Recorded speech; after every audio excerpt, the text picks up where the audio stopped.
நான்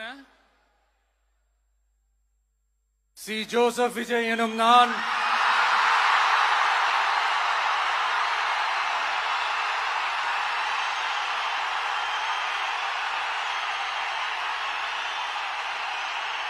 சட்டப்படி அமைக்கப்பெற்ற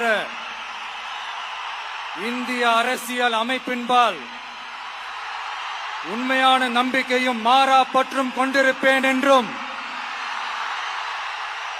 இந்திய நாட்டின் ஒப்பில்லாத முழு முதல் ஆட்சியையும் ஒருமையையும் நிலை நிறுத்துவேன் என்றும்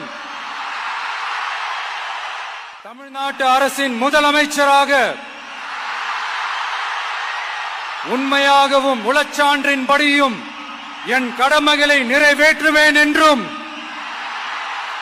அரசியல் அமைப்பிற்கும் சட்டத்திற்கும் இணங்க அச்சமும் ஒருதலை சார்பும் இன்றி விருப்பு வெறுப்பை விலக்கி பலதரப்பட்ட மக்கள் அனைவருக்கும் நேர்மையானதை செய்வேன் என்றும் ஆண்டவன் மீது ஆணையிட்டு உறுதிமொழிகிறேன்.